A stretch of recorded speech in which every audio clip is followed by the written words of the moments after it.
লজ্জার কিছু নেই। শুনুন, আপনার ছেলে দেখে না, আপনাকে বলতে হবে, সবাই জানুক বেটা যে আপনার ছেলে দেখে না। একটাই বেটা।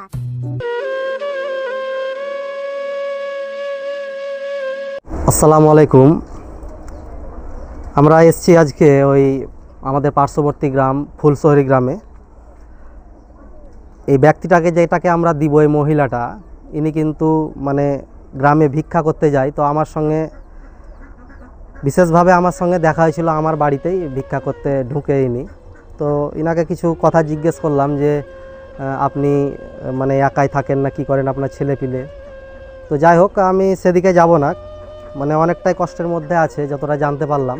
ওই জন্য কিন্তু ভাবলাম যে আমাদের যে রমজান মাসে যে জিনিসগুলো সরবরাহ করছি, তো সেই মানুষটা পাওয়ার ব্যক্তি, এই জন্য আমরা কিন্তু ইনাকে দেওয়ার জন্য এসেছি।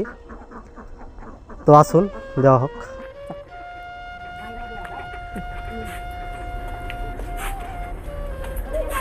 আসসালামু আলাইকুম। বসেন স্যার, আপনি এখানে বসেন।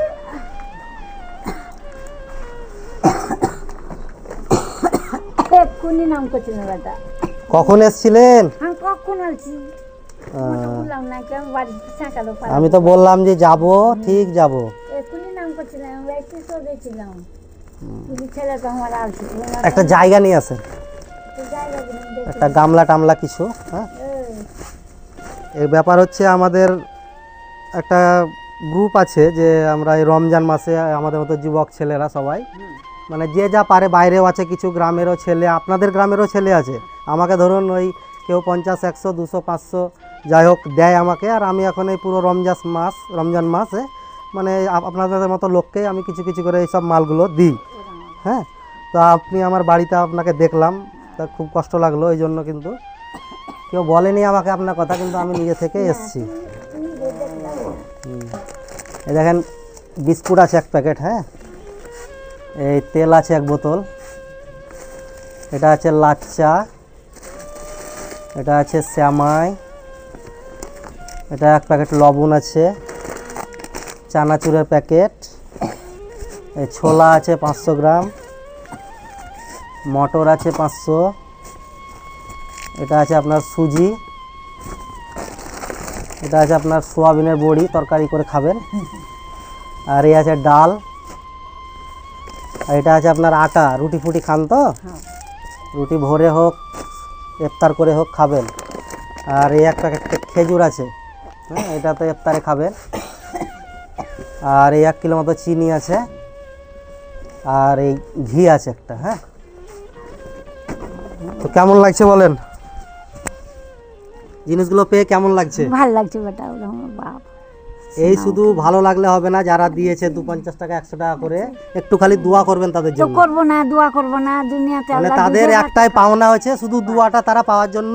তোমাদের যারাতে খেয়েছি ধুন, হ্যাঁ, তোমাদের দরাতে খেয়েছি, দোয়া করবো না? ওটা আমার বাপ। তোমার মাথার কাছে হাত বুঝে এলাম বেটা, ওটা আমার ধুন। তো আপনারা দেখতে পাচ্ছেন যে মানুষটা খুব একদম নিরীহ, অসহায়। তো এইসব মানুষের পাশে যেন মানে ছেলে নেয় নাকি? না, কেউ নেই, বিটির বাড়িতে আছি বেটা। ছেলে আছে, ছেলে না থাকাই তো আপনার, আমাকে তো বললেন সব কিছু। তোমাকে তো লজ্জার কিছু নেই। শুনুন, আপনার ছেলে দেখে না, আপনাকে বলতে হবে, সবাই জানুক বেটা যে আপনার ছেলে দেখে না। একটাই বেটা, তোমাকে তো বললাম বাপ। হ্যাঁ, তো এখন বহু দেখে না বেটা, বিটির বাড়িতে কখন কোন যুগ দেখা আছি। যদিও একটা কথা বলি, যদিও এই চাচির ছেলে যদি এই ভিডিওটা দেখে, তো বলবো যে আপনার মাকে আপনি একটু করুন, কারণ এই মা কিন্তু 10 মাস পেটে ধরে একটা ছেলেকে লালন পালন করে বড় করে। এটাই বলছিলাম যে মায়ের মতো কিন্তু যখন মা থাকবে না, তখনই বুঝতে হবে যে মায়ের বেদনাটা কত। এই জন্য বলবো যে এই বয়সে যদি ছেলের এটা মানে ভালোবাসাটা মায়ে না পায়, তাহলে কিন্তু আরও ভেঙে পড়ে। তো অবশ্যই আর কিছু বেশি বলবো না। আপনাদের সাপোর্ট, আপনাদের ভালোবাসা, এইসব মানুষের পাশে আমরা থাকতে পারছি। তো এইভাবেই আপনারা আমাকে কিছু কিছু করে দিয়ে সাপোর্ট করেন, তাহলে এইসব মানুষের পাশে আরও থাকতে পারবো। সবাই সুস্থ থাকবেন, ভালো থাকবেন। আসসালামু আলাইকুম।